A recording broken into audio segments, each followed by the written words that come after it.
everybody, it's Stacy with the Family Affair Productions LLC. I want to thank you for stopping by.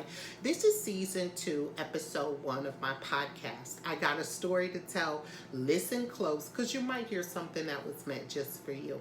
And in this episode, my 2 students, Nasir and Naima, they're going to tell you from a child's perspective what it was like for them experiencing racism in the public school system, because that's probably, that's where they experienced it the most firsthand without me being present. Of course, as a family, we've experienced racism. We're Black in the Bay Area, in America, right? And so this is a long awaited episode. I've been waiting to do this with them, but all things happen in due time and in the right time. So this is the right time to talk about it. I just want to invite you in. Keep in mind that these are children, so please, I'll have the comments on.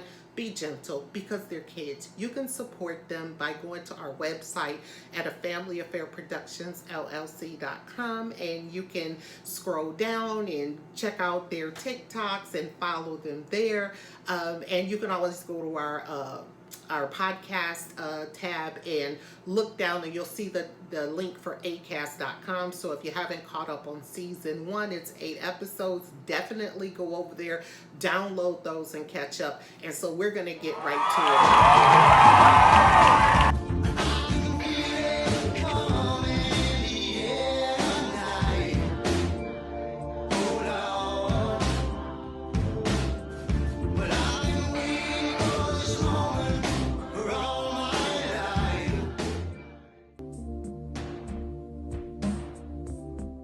Okay, everybody, I'm back. And like I said, we're going to talk and cover our topic, a child's perspective on racism. I'm here with Nasir and Naima.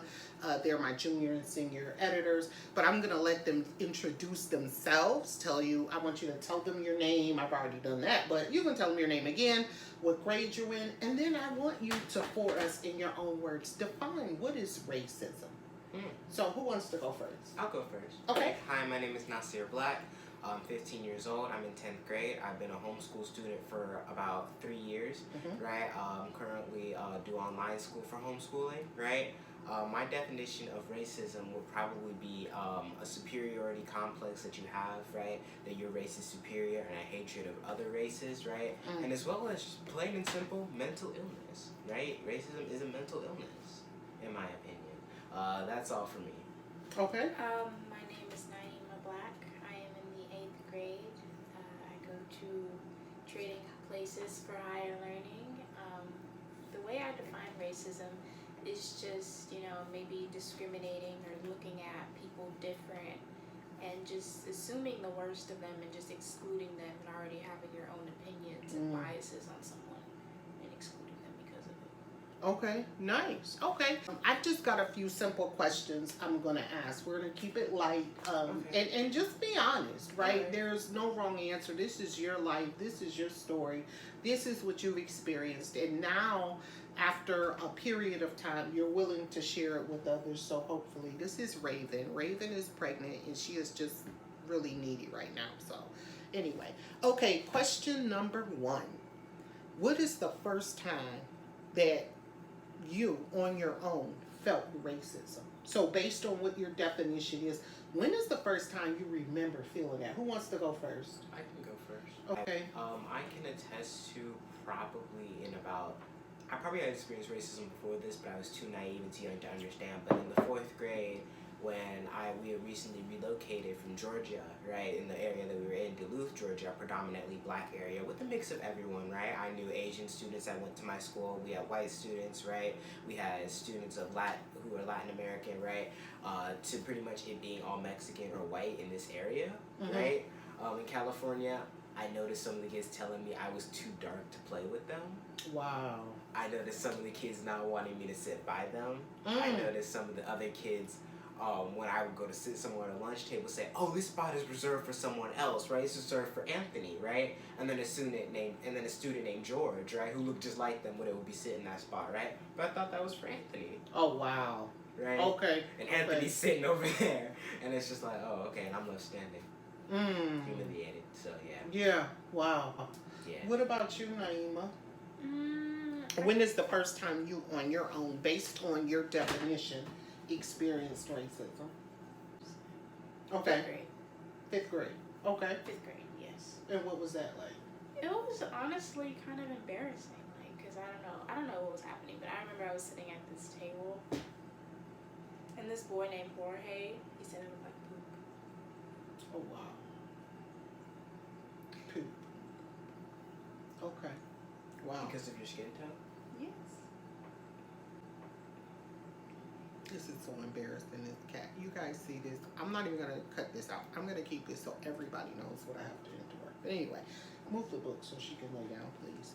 So, next question. Where were you the first time you experienced it, and how old were you? I would probably say I was 9 years old at a lunchroom cafeteria in a school setting, right, controlled by adults. Right, yeah. What about you, Naima? In my classroom, I had to be at least 10 or 11 years old. Okay, so can you talk about how racism, how those experiences you had, and now I'm sure, were there more? I'm pretty sure there are more. Like, I can't think of like exact moments from each and every grade, but I'm pretty sure like when I was a little bit younger, it probably happened to me. You know, it's not just it only started in the 5th grade because that was when I was pulled out of school. But that's a moment I can think of specifically that really kind of like stuck with me. Like that just came to mind. So Okay. What about you, Nasir? I've experienced plenty of racism. That was just the 4th grade, which was full of just racist activities from both students and teachers, right? That was a one school district. I could probably go on and we'd be on here for hours talking about the racism, the microaggressions, right? What's an example of a microaggression? And you think of one while he talks, Naima. A microaggression is defined to me, right, is when someone tries to be testy or try to be pushy without reason, right, and they try to do it in a subtle way, right. Microaggressions are often recognized, right, but it's often done in subtlety, right. A microaggression that I faced is when I was in PE, right. what grade were you in? I'd probably say in about 5th grade, and I couldn't really play basketball. I was never really good at it. I've always been so much more of a brains guy. It's kind of been my thing. Right. And someone told me, "You people are usually good at this. What's up with you?" Really? That's how they said it? Yeah, you people. I don't remember this person's name, right? It's been so long, but you people are usually good at this, right? And it's just like, okay. Wow, how dare you? How dare you? How dare you? She's not. How dare you? As in black people? Right. Oh, wow. Right. That is definitely the definition of a living definition of a microaggression. Absolutely. What about you, Naima? I don't know if this counts as a microaggression, but kind of going off the sports thing. I had this coach when I was in the 5th grade, and I don't know why, like, there were other black students in the class, mainly girls. I don't think we had any black boys in our grade in the 5th grade, but she just thought I was good at sports. Like, she thought I was good at soccer. I don't know, maybe she had belief in me, or it was just, you're black and you're a girl. Like, so when we played soccer, when we played basketball, when we played football, it was just like I had to be good at something. Jump roping, double dutch. I don't know how to double dutch. And there's one other girl, she knew how to, and I would think like she was like Afro-Latina. And basically she was doing it, and then everybody was kind of looking at me like, and I'm like, I don't know how to double dutch. I've never double dutch. And she was doing a good job, but everybody was just like, they thought you were going to jump in and join her. Yeah, like, what's that movie? Oh my gosh, I can't remember. You know, like with the high school Let it shine. No, with the High School Musical guy with the afro, and then they jump in the rope. The double dutch movie. I remember that. He's a boxer. I've got to look that up. With Corbin Blue. Yeah. But everybody thought, with oh my goodness, with Keke Palmer, I think, and then I would just be like, and then we'd be like soul sisters, and it was just like. Soul sisters. I'm pretty sure there's much more, but just piggybacking off like the sports thing. Like everybody thinks you're good at sports. Like. Let me ask you next question. Talk about how racism has changed your view on the world as a young person, Naima. Just kind of. Or like, if it's changed it. Maybe it didn't, but let's talk about it. I mean, it kind of did. It just kind of showed like a couple of different things. Like, one, racism is taught.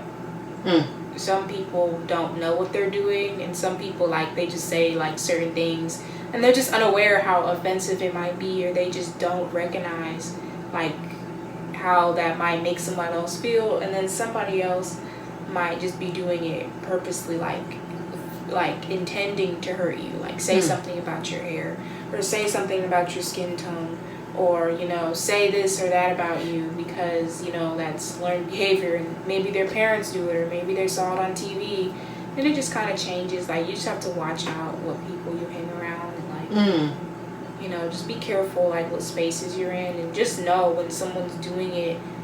Like, you could tell. It's not like, I don't know if they were doing it, I don't know. You could tell by the way somebody's acting if they're being microaggressive or racist or like something like that on purpose. Like, you can just tell. So you just have to, I don't know, it just kind of just changed my view on how I see people. Okay, thank you. Nasir, for you, talk about how racism has changed your view on the world as a young person. Honestly, it totally distorted and changed my view. Growing up, I thought racism was a thing in the past. When I learned about slavery, when I learned about segregation, right? Martin Luther King, I thought this was something that died out in the 1950s at the latest. I remember somebody in the first grade, because we were learning about like civil rights or black history, somebody thought that either Harriet Tubman or I knew like Rosa Parks or Harriet Tubman personally, like they were my family. And I actually believe that. I thought at one point, like, they are your family, but okay. Like, if they're black, I'm black. Like, same with Martin Luther King Jr. I just thought because people made me believe since I was black and they were black, they were just my family. Oh yeah, I got that a lot. Another one of the microaggressions I face. You see a black person, let's say there's just a black person walking, I don't know, maybe jogging or something, right? Be like, hey, are you related to them? I cannot tell you how many times we've had black advisors, right? People from the school, right? Or students. Superintendent. Oh yeah, are y'all related? And it's like, okay, but you've got the last name Nguyen. They've got the last name Nguyen. There's but 3 different Nguyen's. But y'all not related at all. But here's and me. if I question that, that's a little offensive. What do you mean? Right. I'm sorry to interrupt. You were talking about how it changed your view. Oh yes, because totally when you were learning about civil rights and Black history growing up, you thought it was over. I thought racism and hatred were over, right? I never really knew that was still a thing, right? That people hated other people because of their skin color, right? I thought that we were just all equals, right? And that we advanced in our society, right? Unfortunately, my dream or my fantasy was not reality, right? It should be reality, but it is not. Right. When I turned 8 years old, I started notice this particular flag, right, that people had on their cars, and my older sister Brianna explained it to me that that's the Confederate flag. That's the Confederate flag, right? And that is in Georgia. Yes, back in Georgia. And I was like, I don't understand, right? How come I only see white people with this flag, right? You don't really see any black people, have with this flag on their cars or stamped on their motorcycles. And she explained that it's a flag for people who hate black people, right? Now, some people will argue it just means unity of the South. Right. Yes. I think you all are pretty stupid, right? It's just origin. You can't erase the original origin. No, you cannot, right? It's Confederacy of the South to keep slavery, right? To keep black people in the lower state. It's unity for an evil cause and a cause of hatred. There, I said it. Right. Okay. You can say what you feel, right? Keep it real. So it totally distorted my view. Made me kind of nervous hanging around people of other races sometimes because it can be like, do you subtly hate me, right? Because I started learning that there's 2 different types of racism, right? Well, there are many different types of racism that you can face, right? But most commonly that I've run into are covert and overt racism, right? Overt racism is I hate you, right? You're black, I hate you. Period, right? I would rather have someone be overly racist because I can know how to tolerate, how to deal with them, right? I know that you are just a wolf, right? You sit there and you don't like me, right? I can deal with that, right? I know how to prepare myself, right? And then there's covert racism, right? People who secretly hate you, and they are wolves in sheep's clothing, right? And that is some of the worst. Right, some of the worst types of racism to deal with, right? Because what you have is you have someone that you trust, someone that you care about, someone that you enjoy being around, but they secretly hate you, or they have prejudice or bias against you, right? And so it can hurt when they show their true colors. I can't tell you how many times I've dealt with covert racism and felt just backstabbed by my friends at school, right? People I thought I was cool with really agreeing, right? I can't tell you how many times someone's called me racial slur and someone who's supposed to be my friend had laughed. So it was like, oh, so you covertly hate me? Wow. Can you speak on that now? You might see you nodding. What are your thoughts? I remember there was this girl I was friends with. She was in the 3rd grade when we went to one school. We were friends, kind of, I guess, and then we stopped being friends. And then we got in the same class next year in the 4th grade. And it was towards like the middle of the year or the end of the year. We were lined up to go outside. Like there was a back door in the bathrooms and we were coming in or whatever, however the situation was. And we were standing in the line, and I think the teacher had like walked away for a second. We were all just like standing there, like whatever. I think it was pictured. I don't know, but she said I was standing right there, like right smack dab center, right there. And it was one boy right there. He was a person of color himself, anyways. Like he was tan, he was dark. Mm-hmm. And then they said, "Say what's up, Monica," slowly. So you can imagine and then she started saying it slowly, and she thought it was hilarious. Like she wasn't busting, but she thought all her friends. Well, she thought it was funny. Everybody was like, thought it was funny. Like they really. So what's up, Monica? Yeah, like just say it a little bit slower, and what's up, Monica? Oh. And then I thought that some of the people in that group like were just nice to me. I didn't consider them friends. I'm just like, wow. So before racism, Naima, what were your thoughts about people being different? About different people who look different than you, white people, Asian people, Latino people, like just the. I wasn't aware.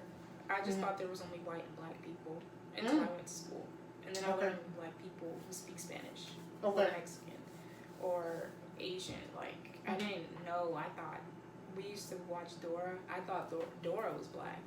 Okay. Like I didn't know. I just thought because I grew up around black people. Why are you laughing at me? No, I'm not. I feel like you're laughing at me. But I just thought it was just black and white people. But I just didn't care as long as we could play. Like it didn't matter to me, boy, girl. It wasn't like. So you were young then when you experienced racism, because that sounds like a young person's thing. What about you, Nasir? Before your experiences with racism, what were your thoughts about being around different people? I just enjoy being around different people. I thought, differences were meant to be celebrated, right? That everyone was equal, right? And if you had a question, that would be cool to ask in a respectful way, right? Right. But just to be happy around to be other people, right? Mm-hmm. Everybody was equal. Some people were different. Some people were the same, and that's okay, right? I didn't get until, that people have their own conceptions about black people either. Talk about that. Stereotypes about people's races existed, right? I didn't understand that until around 4th grade, growing up in a school in California, right? There was a lot of Asian people that went to my school, right? And something that had been going around, right? People were talking about the stereotype that Asian people eat dogs, right? Yeah. And I was like, oh, that's a terrible stereotype, right? Some people say it originated in the Philippines, right? When people didn't have any money in the country, right? That is really not something you should generalize all Asian people about. And someone's like, yeah, it's kind of the same thing how people say black people are violent thugs. And I was like, what? They said that about us? I was agreeing and saying that was wrong. Where did you get that from? That kind of, where did you get that black people are violent thugs? Where did you get that from? I didn't even, what? My mom didn't come up to me when I was younger, oh yeah, there's some Asian people that eat dogs. I never even knew that was a thing until you, the people the stereotype is about, started saying it. And I never agreed. I never started making jokes about it or started being racist myself. I was pointing out how the stereotype was wrong and where it originated from. Right? And it was like, there's one about you too. There's one about you too. Cut the cameras. Dead ass. Let me ask you this. Do you think parents should warn their children about racism when they're old enough to understand? Like before they encounter it at any environment, whether it be preschool, playground, the park. At what age do you think parents, black parents, because that's who we're talking about, black people or African American people or people of African descent, however you identify, that's what we're talking about. That's their experience. What do you think? That parents should say something to them, or? I do think parents should say something. As a parent later on in life, would you say something? Yes, if I were to have children, I would definitely tell my children about racism and the things that they may face, because that could result in just an emotional breakdown, right? You're treating me different because of the color of my skin. I can't change myself, right? I can't go into settings, right? Edit skin color, right? Edit skin tone, right? Remove melanin, right? From this avatar. No.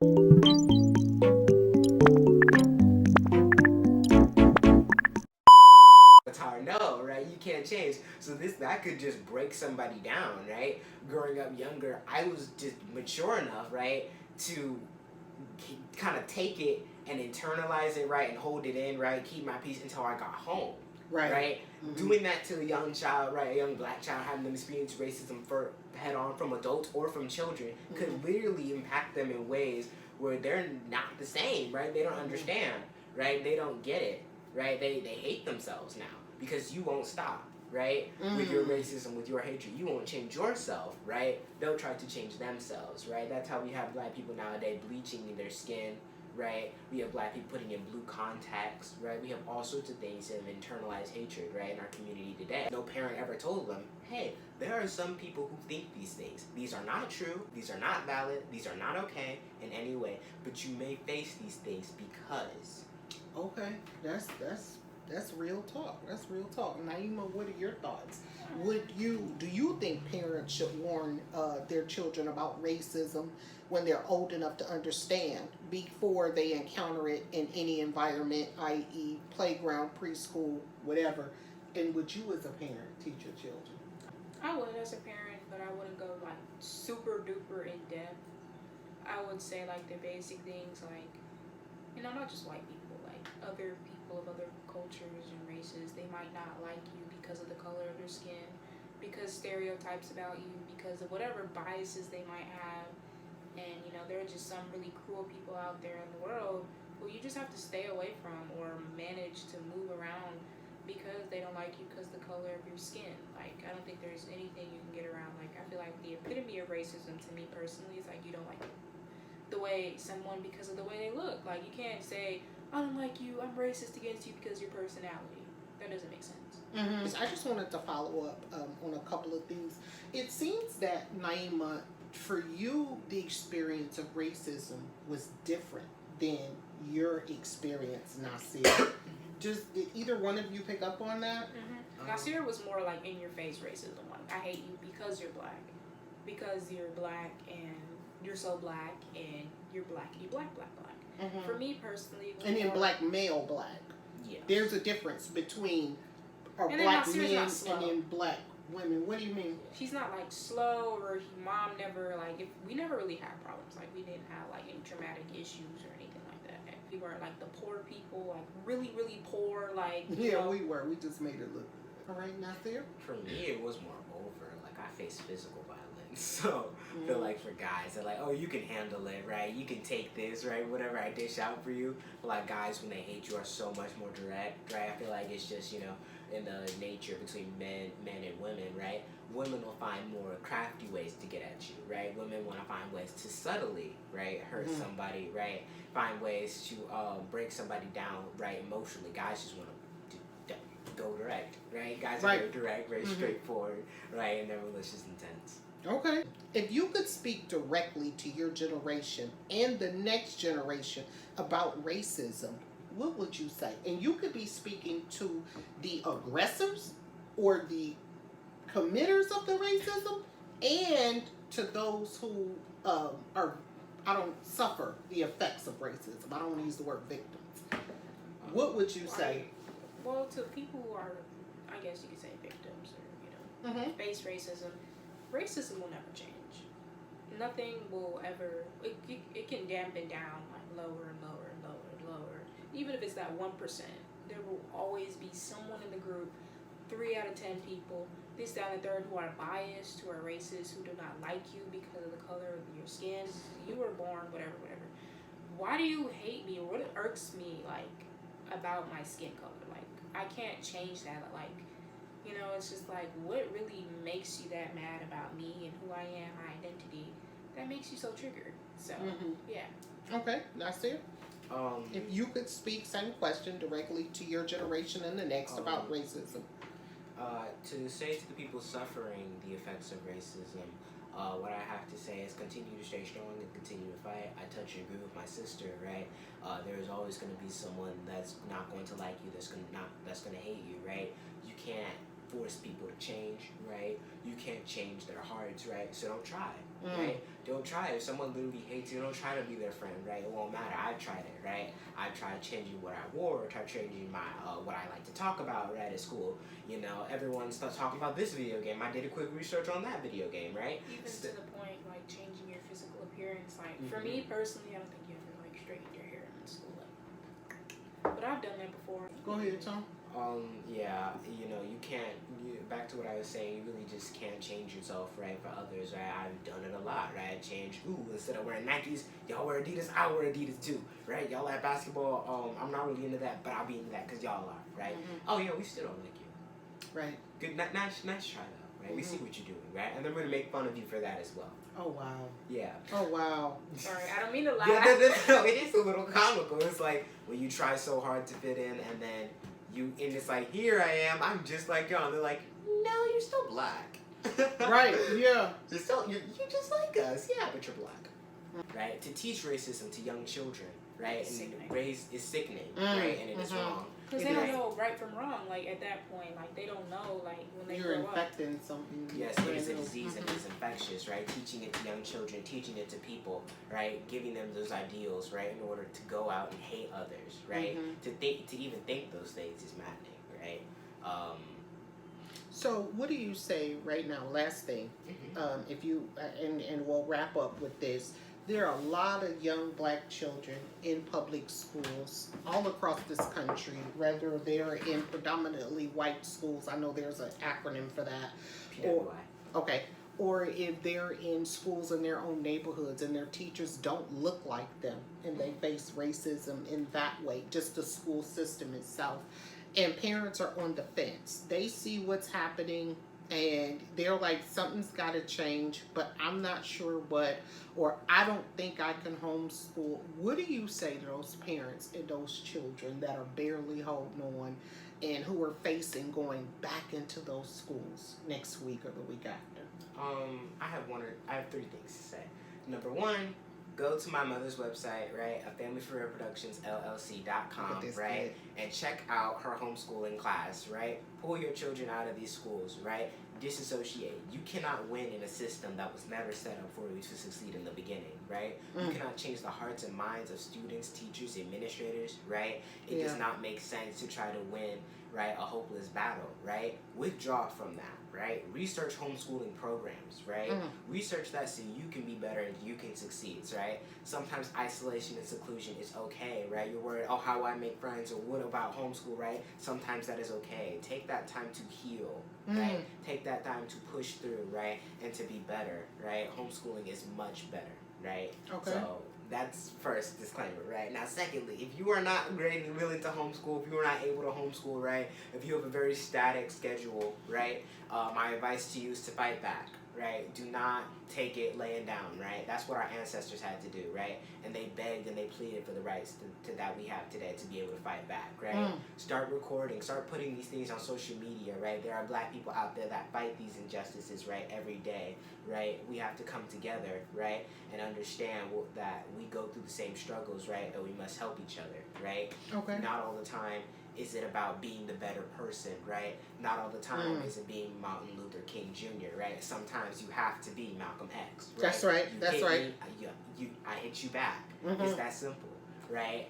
Okay. That's my advice. And my third thing is to always stay encouraged and always try to do your best, right? Even though it was not made for you to succeed, there are still ways to succeed, right? That's why we have black billionaires, black millionaires, right? Educators, doctors, lawyers, right? Black people who went into a system that was never made for them to succeed in the first place and still succeeded and came out on top above their white counterparts, right? So continue to succeed, shine, and be your best. Okay.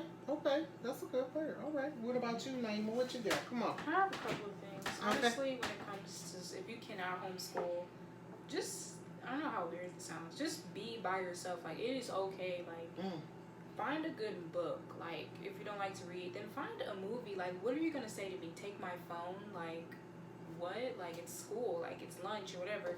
Just, like, just don't let anyone dampen. Like, don't try to dumb yourself down. Like, instead of getting an A+, I got a D+. Like, no.